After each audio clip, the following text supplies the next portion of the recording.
I'm Paul Owens, opinions editor of the Orlando Sentinel. Orlando is still reeling from the deadliest mass shooting in U.S. history. The June 12th massacre at the Pulse nightclub that left 49 innocent people dead and more than 50 others wounded. Today we have three guests to talk about gun policy in the wake of that terrible tragedy. We have Patty Brigham, who's the gun safety chair for the League of Women Voters of Florida. To my left, your right, we have Catherine Grant, State Affairs Director of the Campaign to Keep Guns Off Campus. And we have Carlos Smith of Equality Florida. Patty, I'm going to start with you. A coalition has formed. Is it in the wake of this tragedy, or was it together prior to the tragedy? It's been in the wake of this tragedy. The League of Women Voters of Florida has been advocating for responsible gun legislation for the past 2.5 to 3 years. We formed an active statewide gun safety committee. But since the shooting, we knew that we had to act and coalesce organizations and groups around the state. Thus far, we have about 53 organizations, including some national groups like Doctors for America, States United to Prevent Gun Violence, and Catherine's group, the Campaign to Keep Guns Off Campus. Excuse me. Uh-huh. And what is the coalition specifically seeking at this point? This past Monday, we delivered a letter to Governor Scott, Senate President Andy Gardner, and House Speaker Steve Crisafulli.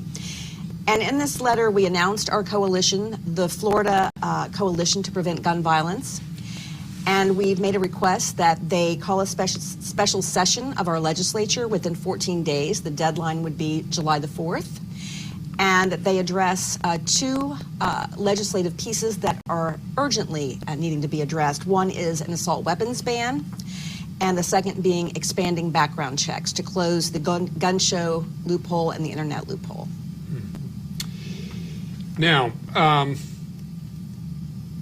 there are some other states at this point that do ban assault weapons. Do you know those states, or how many there are?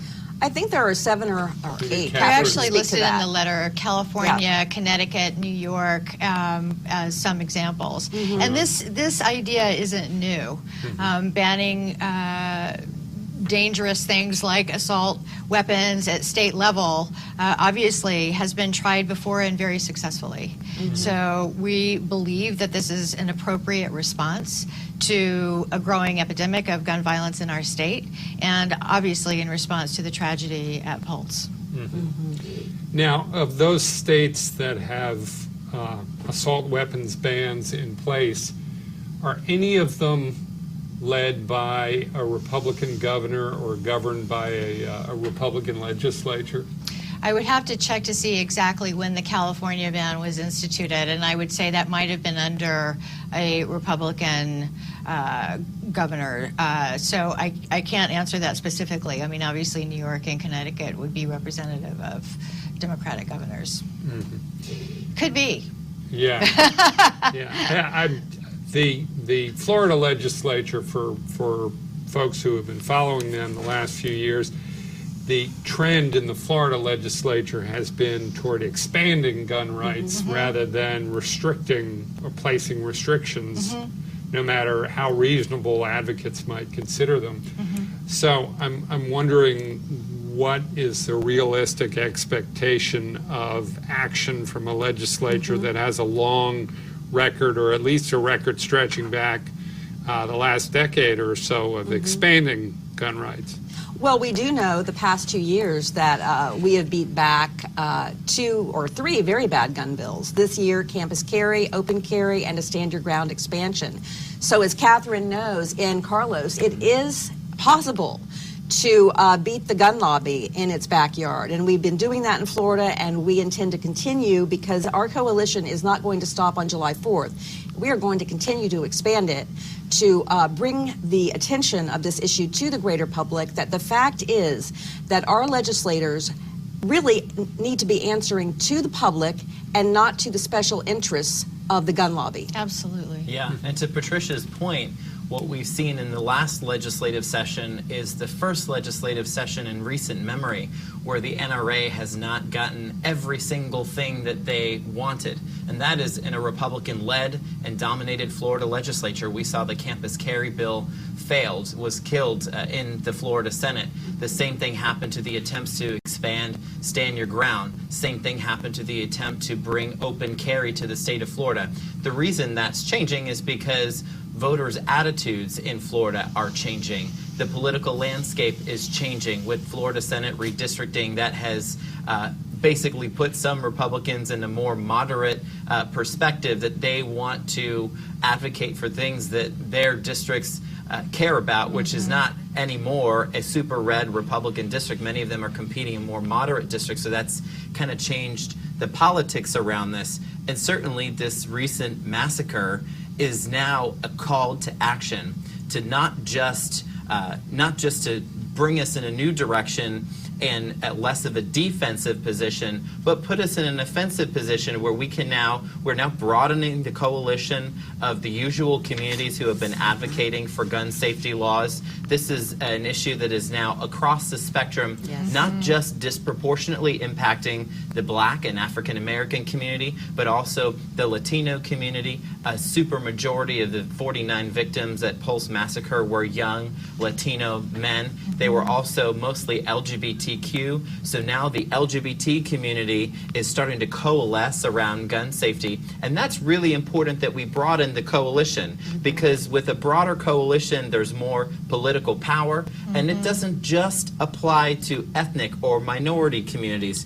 It's very important now that the tourism industry adds their voice to this effort, and the reason why is because Orlando, even before this massacre happened at Pulse nightclub, is beginning to be perceived by the Florida community, by the United States community, and the world community as a city that's plagued with gun violence, no longer as a city that is a family-friendly destination for people to bring their loved ones to the theme park to enjoy our restaurants and our hotels. And that, again, happened before this shooting. It's a epidemic. We saw in the first 6 months of 2016 that there were 50 homicides in Orange County in the first 6 months. 40 of those homicides were the result of gun violence. We saw the singer from The Voice who was killed only 2 days before at the plaza right here in Orlando before the Pulse massacre. Gun violence is plaguing our community, and the tourism industry now needs to step up and join us because it affects their bottom line. And I'd also like to add that it's not just the gun safety groups that are getting involved. As a part of our coalition, we have the Florida PTA, the Florida Council of Churches, and I think it's very important that we emphasize how the faith community is now stepping forward. The Islamic community, Muslim community rather, the Jewish community with the National Council of Jewish Women, a number of different Christian groups, are all coming together and saying, we've had enough of a run-amok gun culture. It's time to put some reasonable legislation forward. Catherine, Carlos mentioned that this was an attack that targeted a gay nightclub on Latin night. Two distinct populations there involved. You've done some research on the impact of gun violence on different groups. Want to tell us about that? Well, what we know to be true, and this is across the board in the use of all types of guns, but that minority communities, particularly Black and Brown communities, there's a disproportionate impact on those communities. We know that guns are used obviously in suicide.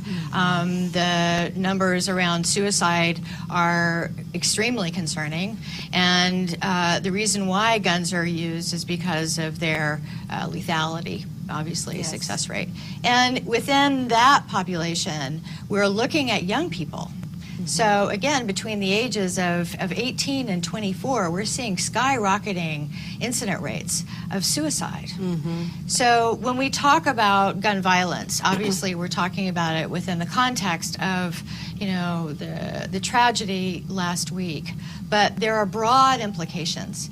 And our hope is that we are able to have appropriate discussions around this with our lawmakers, bringing in experts in fields. There are a lot of smart people in Florida who can lend their perspective on the impact of guns on a college campus or in a school, and other policies that have been proposed in the state that you've been talking about, expanding Stand Your Ground. Obviously, we strongly oppose that. But if you get a bunch of smart people in the room together with lawmakers who are receptive and open to having a robust debate, then I think it could produce policy that is not only good for the community in the state, but has inputs from both sides of the aisle. Yes. Now, you mentioned, Patty, a couple of goals, legislative goals. One was an assault weapons ban, and one was is it proper to characterize it as universal background checks? Expanded background checks, yes, because there's a problem right now with going into a gun show. If you buy from a federally licensed dealer, that dealer has to run a background check. However, the private collector who goes into a gun show and sets up his or her collection can sell, they're not licensed, can sell a weapon and not run a background check. So just who is buying those guns? We have no way of knowing. I could see how the Orlando massacre would certainly be used by advocates of an assault weapons ban as an argument for that. But the shooter in Orlando submitted to a background check and passed a background check. So where is the nexus between the argument for expanded background checks and the Orlando massacre? Well, first of all, no one needs one of these military-style weapons. They don't belong in civilian hands. They were created to be used by the military. And if someone goes into a gun show and fails to, if they don't have to have a background check, they're going to be able to get one of these weapons when they really shouldn't be. So it's not just those, yes, there are those who pass the background checks and they go on to do terrible things. But we have to be preventative. We can't be constantly reacting. We've got to prevent future tragedies. I also wanted to add too, and maybe Carlos can jump in on this piece, that in the context of this discussion with what happened last weekend, what we're seeing is that this type of weapon is able to inflict the maximum amount of damage. Yes. So whether he passed a background check or not, this weapon was largely responsible, if not completely responsible, for the number of fatalities that we saw. So that's really the issue here, is that these types of weapons are manufactured specifically with the intent of fine-tuning the technology to destroy as efficiently as possible. Do we think that it's a good idea as a community to allow people who may or may not have passed a background check to have access to these weapons? Well, this trend started in the late 1980s when gun manufacturers began manufacturing semi-automatic assault rifles, which are really, at this point, weapons of mass destruction. When you look at the AR-15 model, or the variation of the AR-15 model, this is the same style of weapon that was used in Sandy Hook. It was used in Aurora, Colorado. It was used, a variation of it, a more modern day version or new age version of the AR-15 was used here at Pulse nightclub. This is not a Second Amendment issue. No. We support the Second Amendment. There is no legitimate civilian purpose for a weapon like that to exist, which is why the coalition is focused like a laser beam on banning assault weapons in the state of Florida, the sale, manufacture, transfer, and purchase, including the high-capacity magazines that go with it, because there's just no imaginable purpose for why a civilian would need to have access to a weapon of mass destruction, such as a semi-automatic weapon, other than to inflict maximum casualty in a mass shooting environment like we saw at Pulse. is a state-by-state approach ultimately going to keep weapons like that out of Florida if they remain legal in Georgia and Alabama and other states? I mean, should you be focusing on Congress rather than the Florida legislature? Well, look what's happening in Congress. Nothing is happening. I mean, we see positive signs like the sit-in, but no, we have to focus on what we can do in the state of Florida. We have to focus on making all of the residents and those who visit our state, Disney World is right here in our backyard. We have to make sure that our visitors and our residents are safe. Now, yes, you make an excellent point, about bringing a gun across state lines, but we have to focus on what we can do here. We can't control what is happening in the federal government. Of course, the other point that you will hear from opponents on this is that any man who would walk into a bar with the intent of shooting dozens of innocent people is not going to be deterred by a law that prevents him from carrying a particular weapon if he can get his hands on the weapon.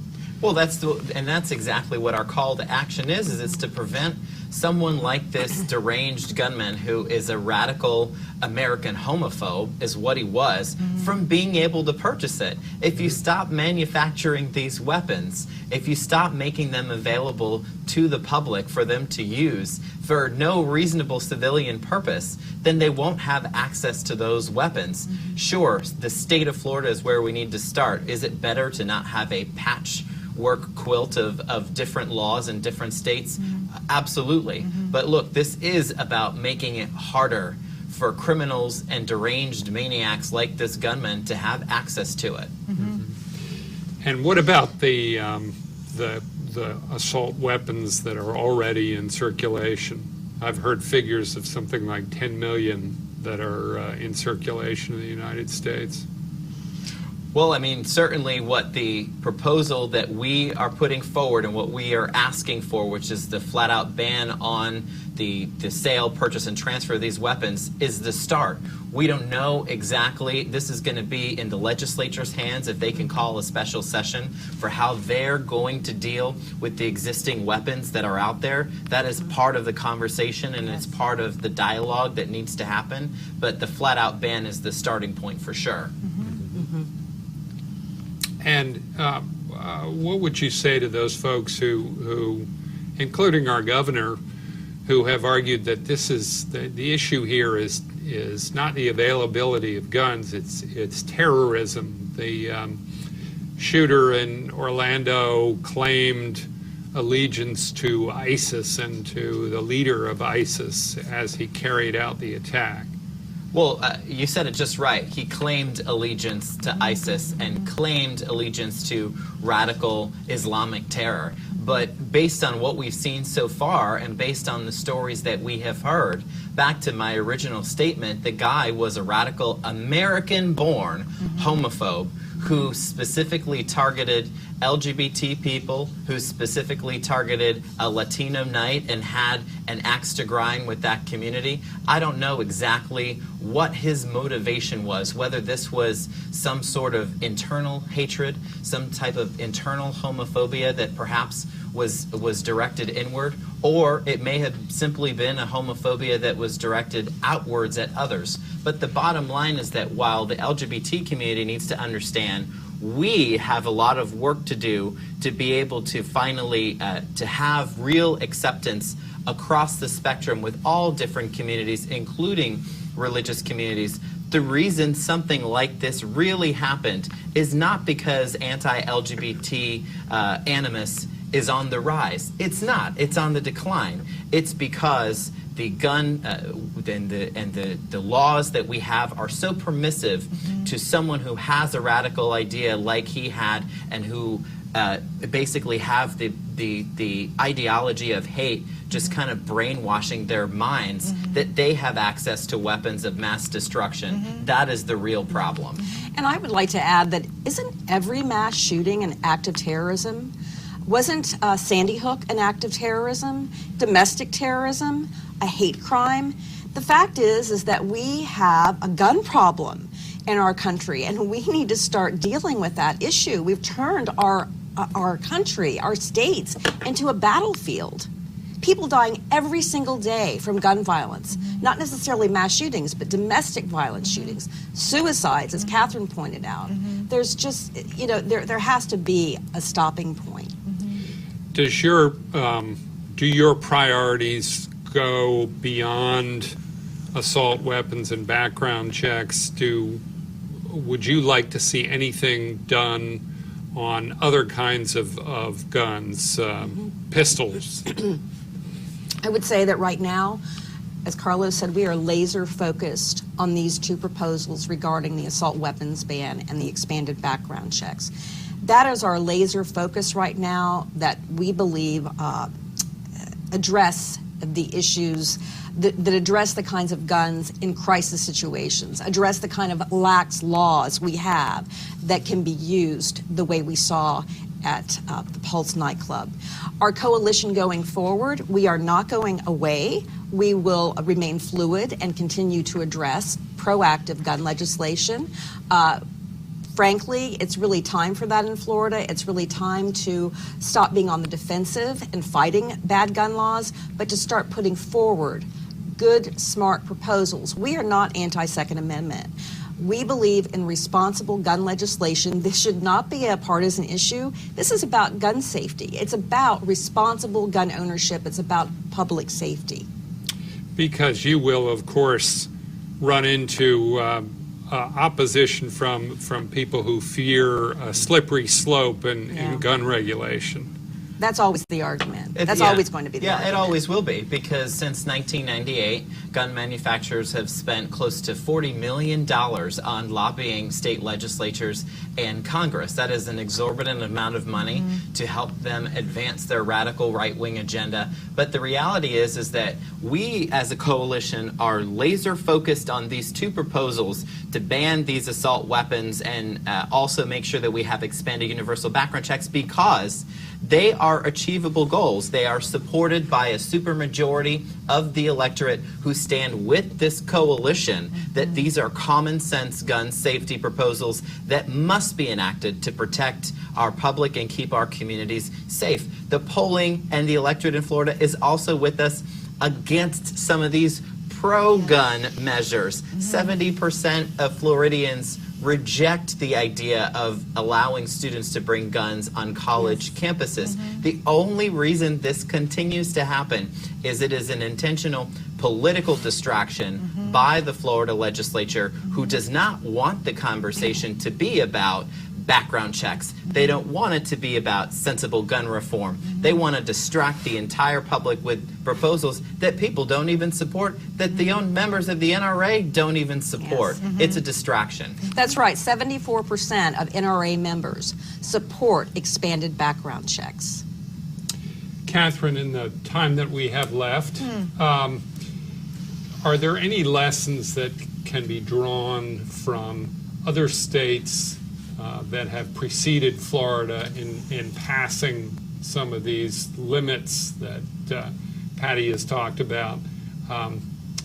What led to action in other states, and what leads to action in Florida as far as you're Well, I concerned? think, the example that everyone would probably be most familiar with is what happened in Connecticut after Sandy Hook, and in New York, also a neighboring state. So where we are now is that obviously there have been a number of different measures to restrict access to guns. So in general, what we have found over and over again is that limiting access to lethal weapons by those who, by any reasonable standard, should not have them anyway, reduces gun violence.